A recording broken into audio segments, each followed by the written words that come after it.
Alors vous allez rire, c'est ça, on aurait dû faire toute la soirée comme ça, vous allez rire. Pour former des médecins, qu'est-ce qu'il faut d'après vous dans les universités? Il faut des professeurs d'université. On en a ce soir, on avait Eric Kipnis, on en a eu d'autres. Bon bref, il faut des professeurs d'université. Vous allez rire, on est en train de tout faire. Alors les professeurs d'université aujourd'hui, ils ont 40 ans globalement. On est en train de tout faire pour dégoûter tous les trentenaires quadras de devenir professeurs d'université parce que aujourd'hui, l'élite entre guillemets médicale et de la recherche qui est vouée à devenir professeur, on est en train de leur préparer une retraite de merde. Une retraite de merde, mais c'est un truc qui est insultant. Donc en fait, en résumé, on les prépare à gagner. Enfin voilà, c'est un peu technique, mais en fait aujourd'hui, on fait tout pour qu'il n'y ait plus de professeurs d'université. Or, c'est eux qui vont former les futurs médecins. Nos enfants, vos enfants, et lui, quand même, encore, vous voyez bien qu'il a besoin de formation médicale continue. Non, mais moi, je vais toujours voir mes professeurs préférés, bien sûr. Mais Jean-François Sibien, le Bruce Springsteen, avec APH, il draine, il porte ce combat-là, de la retraite des hospitalo universitaires. Lève-toi, applaudissez-le, parce qu'en fait, c'est très indirect. Mais s'il n'y a pas des mecs aujourd'hui qui se battent pour la retraite des hospitalo universitaires, alors on pourrait dire ouais, c'est une niche dans les combats. C'est pas du tout une niche. C'est pas. Il y a le professeur Jean Marty qui est là ce soir, qui est un patron d'anesthésie et réanimation à la retraite qui nous fait l'amitié d'être là. Si ces gens-là n'existent pas, ils ne peuvent pas former Anne Vernet, ils ne peuvent pas former des gens comme nous, et le système s'arrête. Donc il a raté son train. Enfin, il a raté son train ou il y a eu une grève? Oui, enfin, ça c'est Après, pas on va fait. faire Quoi. la SNCF. Non. En tout cas, Arnaud Chiche, oui. Il est connecté derrière son écran, voilà. connecté avec le son. Il devait être là. Peut-être. Vous m'entendez ou pas? C'est parti. Bonsoir Henri Duboc, on vous écoute. Alors, merci beaucoup d'être là. Merci beaucoup, merci de l'invitation et merci de faire des collectifs comme ça, des espaces d'expression où on comprend les contraintes des gens. Parce que quand on comprend les contraintes des gens, on connaît leurs problèmes, on sait comment ils travaillent. Et dans ce métier où il y a un peu trop de dignité et de sens du devoir, nos contraintes nous ont un petit peu, dépassés et noyés. Alors j'adore faire les topos avec les diapos, il paraît que c'est pas possible, je m'en fous. Hop, je veux vous passer les diapos comme ça. Et j'ai appelé le topo l'extinction de voix, parce qu'on appelait ça la voix royale. Et en fait, c'est vachement important de vous expliquer ce que c'est d'abord qu'un universitaire, parce qu'un professeur, c'est un peu vaporeux. Qu'est-ce que c'est qu'un PUPH? Qu'est-ce que c'est que ces mecs-là? On les voit jamais, ils sont pas nombreux, ils parlent pas. On est nuls dans les médias, mais nuls. Alors, quand il faut défendre la science et se battre contre les complotistes, ok, là, on assume. Alors, je vais me passer mes diapos. Donc, je vais vous parler de qu'est-ce qu'on est. Nous sommes quoi? Ensuite, je vais essayer en 10 minutes de faire tomber ce que j'appelle les clichés du MP3. Alors, le MP3, c'est mandarina, privé, prestige et piston. Il y en a ras le cul. Il y a plein de gens qui font des raccourcis et qui, très rapidement, notamment dans les petites discussions politiques, vont nous affubler de ces putains de clichés qui sont extrêmement toxiques et qui, surtout, sont complètement faux, qui sont des bêtises. Et puis après, je vais expliquer qu'on est des bons soldats de la République et qu'on a trop longtemps, je pense, confondu et transmis cette problème de dévotion qui ne doit pas être un sacrifice. C'est pas la même chose. Alors, je suis quoi d'abord? Parce que vous me connaissez pas. Alors, moi, je suis né à l'hôpital public. J'ai grandi à l'hôpital public une partie de mon enfance. Je suis un ancien enfant malade. J'ai été sauvé par l'hôpital public. J'ai fait mes études. Je vais vous dire si je l'aime. La légende veut que j'ai été conçu dans une chambre de garde. Donc, j'étais même pas un spermatozoïde, que j'étais déjà à l'hôpital public. Donc, c'est pour vous dire que j'aime beaucoup la structure et que c'est vraiment la famille. Et que ça, c'est une dimension qui nous échappe jamais. Quand on est à l'hôpital, on est quelque part dans une famille. Alors maintenant, je vais vous parler de ce qu'on est, les HU, hospitalo-universitaires. Eh ben, on a statutairement des casquettes. Les voilà. Alors ça, c'est ma femme à côté qui aussi est hospitalo-universitaire. On en a 3 statutaires. Le soin RGD, le rare, le grave, le difficile, et le SC, le soin courant. Bah ouais, il y a plein d'hôpitaux universitaires qui, contrairement à ce que dit le politique, a compris que le territoire est vachement important et que le soin courant et la coordination, c'est important. C'est une dimension qui nous est arrivée. Et ouais. Et puis, vous avez l'enseignement. Ça passe mal, hein, mais bon, ça passe un peu. Et la recherche. L'enseignement, c'est terminer l'enseignement à la papa, à la con, avec les PowerPoint de merde, d'accord, et où les amphis à moitié vides. Il y a de la science de la pédagogie. On essaie de faire du mieux qu'on peut. On investit. On demande à tous nos candidats hospitalo-universitaires de se former aux méthodes de pédagogie moderne, et derrière, la courroie de transmission, elle a du mal parce qu'on n'est pas assez nombreux. Et puis, évidemment, la recherche et l'innovation thérapeutique. Puis, il y a les casquettes qui se sont rajoutées, qui sont le management. C'est le management. C'est vachement à la mode, le management. Donc, Henri, il n'y a pas d'infirmière ce matin dans le service. Tu veux bien faire les perfs? Et puis, il y a le monsieur emmené à la radio pour faire, tu vois, ça, c'est ça le management. Donc, quand vous êtes chef de service à l'hôpital, vous êtes chef de rien. Hein, puisque vous êtes vaguement peut-être chef du mec que vous allez pouvoir nommer, et puis en fait, vous êtes chef de tout un tas d'emmerdes sur lesquelles vous avez zéro solution, puisque vous n'avez même pas le pouvoir de les résoudre. Donc le management, c'est bien gentil, mais on essaye quand même. On essaye de gérer. Moi, par exemple, mon quotidien, c'est avoir 8 lits au lieu de 24, et donc de gérer des cordes de malades que je sais pas foutre, où je vais les caser dans des plumards. Et puis vous avez une autre casquette qui était venue, qui est le territoire. C'est bien, enfin le CHU. Alors la province n'a pas ce problème-là, mais Paris a cet énorme problème de ne pas comprendre. Les professeurs de Paris, il y a un problème, il y a trop de choses qui se passent à Paris. J'en fais partie, hein. Mais ils ont compris un peu le territoire et cette casquette-là est importante. Et alors, si je continue, je vous avais fait cette petite photo. Voilà, les hommes providentiels, ça n'existe pas. Quand on veut enfiler 25 costards à la fois, dont la costard de Superman, tiens, qui c'est qui m'envoie? Arnaud. Attends, Arnaud, qu'est-ce que tu me dis? Tu me dis, purée, t'es fort. C'est gentil, ça! Ah, c'est gentil, ça. Merci, Arnaud. Tu vois, je suis là quand même un peu. Hein. Mais heureusement, il y a WhatsApp et il y a la technologie. Et du coup, j'ai paumé mon topo. Mais c'est pas grave. J'y suis. Donc, le territoire, enfin. Les HU ont compris, et je peux vous donner plein d'endroits où j'ai des professeurs qui s'en vont, qui prennent leur caisse et qui vont consulter à droite, à gauche, à 50 km. Et donc, le problème, c'est le Superman, là, qui a enfilé toutes les casquettes. Vous voyez la tête, là? Voilà, quand on veut jouer à ça, on finit comme ça, on fait mal et on se crache. Ça n'existe pas les hommes providentiels, on est que des équipes. Et donc, on est en burn-out. On va pas bien. Un papier qui a été fait il n'y a pas très longtemps, en 2023, qui est publié dans JAMA Médecine, qui a montré qu'on était 40% des hôpitaux universitaires interrogés en burn-out, 15% avec des idées suicidaires, dont votre serviteur ce soir. Il y a l'année dernière, je regardais ma fenêtre en me disant c'est peut-être pas mal en fait pour régler tout ce que j'ai à régler comme problème. Puis à un moment vous vous dites, vous regardez un peu vos enfants, votre parcours, tout ça, et vous dites ce serait peut-être dommage de mourir pour la cause puisqu'en fait ça sert à rien. C'est pas comme ça qu'il faut faire. Il va falloir faire un peu plus d'intelligence, ça sert à rien d'y laisser la santé et la vie. Et donc le mal-être enseignant que j'ai écrit ici est quelque chose qui est une réalité qui nous rattrape. On est sensibilisé au mal-être des étudiants. On le fait, on s'en occupe, on a des alertes, pas plus tard qu'hier, un étudiant va pas bien, tac, paf, on l'envoie vers telle personne pour discuter, on va l'encadrer.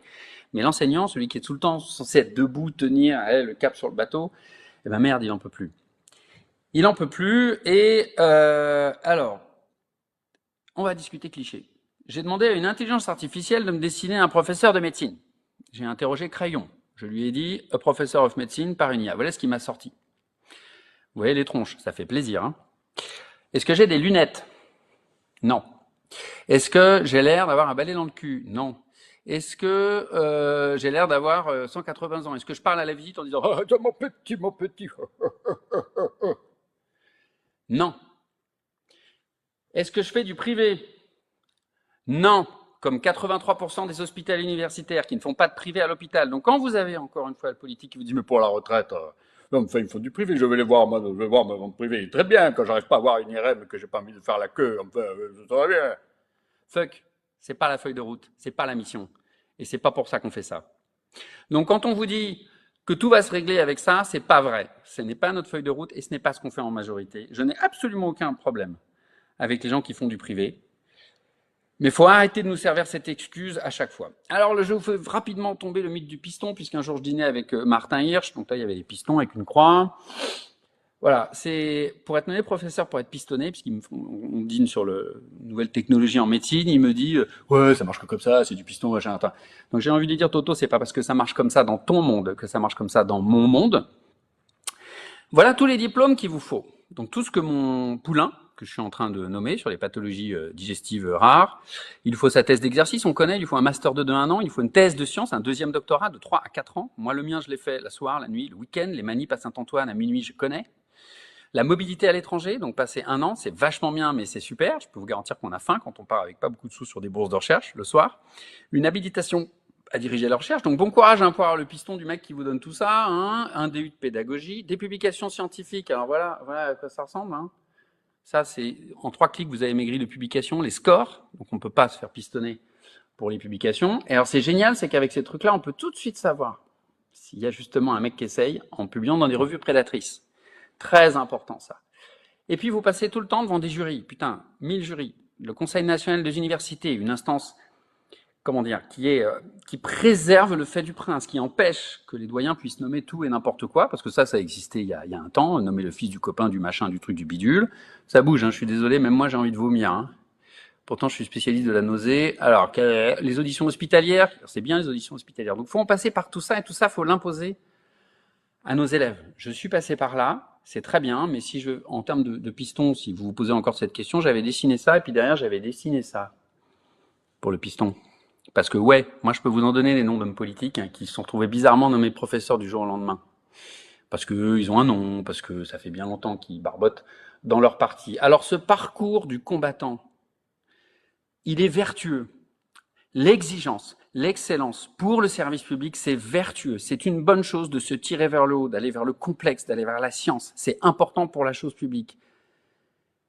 Et moi, c'est un honneur que ce soit public, ça. Mais c'est important quand ça vous fait grandir, pas quand ça vous détruit, pas quand ça vous regardez la fenêtre et pas quand c'est gâché. Quelques chiffres. Abandon des missions, 50% dans les 5 ans. Ça, c'est ce qu'on envisage, les hospitalo universitaires. Jean-François, qu'est-ce que tu me dis? Tu me dis bravo, c'est gentil ça, c'est gentil. Parce que je suis passé au maquillage ou quoi là? Non, parce que non, j'aurais peut-être dû parce que là, non, ça c'est bizarre tous ces compliments. Bon, alors, abandon des missions dans les 5 ans.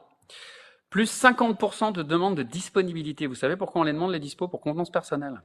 Ça, c'est la phrase d'une de mes potes, qui est une anathpathe, qui est mondialement connue, et qui m'a dit, en fait, Henri, je peux plus, j'ai 50 ans, je pars, je sauve ma peau. Je pars parce que je n'en peux plus. Donc, quand vous voyez un professeur et un hospitalo qui est là, qui sourit, qui continue à se dire, il faut continuer, tenir le bateau, etc., moi, je vois ça.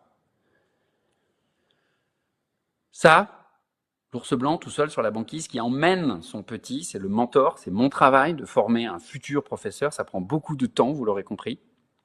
Eh ben en fait, la banquise, elle fond. Tout notre territoire, petit à petit, à cause de temps, à cause de tout ça, ça fond. Et en fait, qu'est-ce qu'il fait l'ours polaire à la fin, quand il n'y a plus de banquise? Eh ben il se barre. Eh ben il s'installe en ville. Ouais, eh ben il part en ville.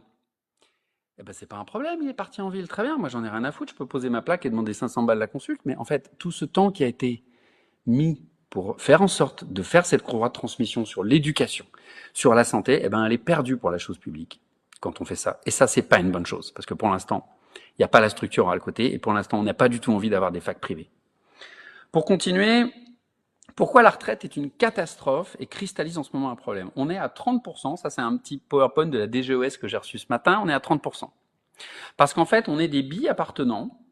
Il se trouve qu'on est les seuls fonctionnaires qui sont à la fois de 2 ministères, ministère de la Santé, ministère de la Défense, j'allais dire, vieux fantasme, ministère de l'enseignement, de MESRI, ministère de l'enseignement supérieur et de la recherche. Et en fait, on touche notre retraite que sur la part où on est payé U, parce que c'est notre employeur principal. H, c'est dans le cul. Et en plus, toutes les années de chef de clinique, etc., comme c'est à partir du moment où on a été nommé, eh ben c'est fuck. Et donc, ce 30%, ça fait des années qu'on le sait, ça fait 10 ans les premiers rapports de l'IGAS. Là, on a eu un rapport cette année encore avec des propositions qui ont été faites par quelqu'un qui s'appelle le professeur Usan. Et on a retenu la seule solution, peut-être l'adhésion à l'IRCANTEC, où on se fait encore infumer l'anus. Ça va? C'est pas possible. Qu'est-ce que je dis à mes élèves? Tu bosses 70-80 heures par semaine, t'en peux plus? Et bah, écoute, la retraite, c'est dans ton cul. Ça tombe bien, t'es gastro-entérologue, la procto, tu connais. C'est plus possible. Donc, je suis en forme. Une petite idée de sondage que je fais en ce moment à cause du problème des retraites. Pensez-vous que les jeunes hospitalo-universitaires vont abandonner si ça bouge pas? À 80%, on pense que oui. C'est pas bon, ça. Alors même qu'on a des signaux positifs, parce qu'on a des gens qui ont envie de faire cette carrière, parce qu'on a vu notre démographie baisser, parce qu'on est quand même moins cons que tous les connards qui tiennent le numerus clausus, on a vu ça bien avant, et voyant notre démographie, on s'est dit qu'il faut qu'on mette beaucoup plus d'élèves sur les rails. Beaucoup plus. Ça, c'est l'évolution du numerus clausus. Ça m'a fait marrer tout à l'heure. On a dit, il a augmenté de plus de 95%. C'est facile. Mais quand il y avait déjà plus d'essence dans la caisse, si tu fais le quart du plein, très bien. Très bien. C'est déjà une bonne intention. Mais sachant que de toute façon, pour faire le plein et que la voiture, elle puisse rouler, c'est qu'à partir de 2035 que ce sera bien, bof. On a 2,86 fois plus d'étudiants en médecine à former. De 2022 à 97. 97, c'est quand j'ai passé ma première année de médecine. On est en 2022. Donc ça, c'est le numerus clausus, 1967, c'est dur, c'est inversé. 1971, ça se casse la gueule, et là, ça remonte enfin. Alors très bien, mais j'ai eu une discussion assez émouvante avec un représentant de l'État que je nommerai pas, qui dit « Vous avez 60 000 étudiants dans le circuit et vous êtes 6 400 hospitalo-universitaires. C'est parfait vos effectifs, 6 400. Ça fait un professeur pour 10 étudiants. C'est très bien. Bah ouais, du con. Il y a 69 matières. Il y a 367 items en médecine. Il y a je ne sais combien de situations de départ. Donc je ne vais pas enseigner 69 matières à 10 étudiants. D'accord? Non. C'est pas possible, on n'est pas assez nombreux. Alors comment s'en sortir? Parce que je veux finir sur une note positive, parce que je l'aime, ce travail, et parce qu'il est important. Plus de H. Bien sûr qu'il faut des hospitaliers, bien sûr qu'il nous faut des Anne Vernet, il nous faut des Jean-François Sibien, il nous faut des Sophie Narcisse. Il n'y a pas d'homme providentiel, il n'y a que des équipes. Et c'est comme ça que ça fonctionne. Et là, vous savez ce qui ne va pas sur cette diapo? Il n'y a pas assez de mains. C'est ça qu'il faut. Il faut des grandes équipes, il faut les dimensionner correctement. Ça suffit l'isolement, c'est trop petit. Il faut garder l'exigence. Il faut garder des candidats et des gens qui soient bons. Il faut vraiment ça. Mais il faut les nommer plus facilement. Et aussi pouvoir les virer plus facilement. Parce que vous en avez aussi qui sont une fois nommés, qui dorment. Hein, et ça m'énerve aussi. Et puis, je termine. C'est la première fois que je fais un topo avec des diapos comme ça. Hein. Il faut évidemment revoir nos statuts. On est censé bosser 11 demi-journées. Le samedi est obligatoire. Matin, très bien. Il faut répartir les casquettes. Au Canada, vous faites soit l'enseignement, soit la recherche. Vous avez touché aux deux, etc. Il faut mesurer le travail. Putain, remplir les classeurs Excel et nos heures. Parce que quand on mesure ce qu'on fait les anesthésistes, c'est bon. Et ben, quand on mesure le travail, on peut aller voir les scribouillards du classeur Excel en leur disant tiens, regarde, Toto, là, il y a un petit problème là en termes de droit du travail, tout ça, quoi. Et la retraite, j'ai terminé par merde à la fin. Merde à la fin. Il y a eu un rapport, professeur Usan, on l'applique, et basta, parce qu'on n'a pas de temps à perdre. Voilà. Bon, eh ben, on verra la question ou besoin. Je vous entends pas. Alors, professeur Duboc, je ne sais pas si vous nous entendez. Ouais. Quasi une standing ovation ici ce soir. Merci. Promettez-moi quand même de ne pas sauter par la fenêtre. Merci. Non, je le ferai pas. Ça n'en vaut pas la peine. Mais j'en peux plus de voir ça chez des collègues, des gens qui sont tellement bien. Et je suis sûr qu'il y en a plein. Publique, la formation de toute une pléiade d'internes qui deviendront de super médecins, parce que finalement, c'est ça qui fera qu'on aura une belle santé et on pourra soigner un maximum de patients en France les prochains temps. Merci beaucoup pour votre intervention. Merci. Et merci à tous ceux qui sont là.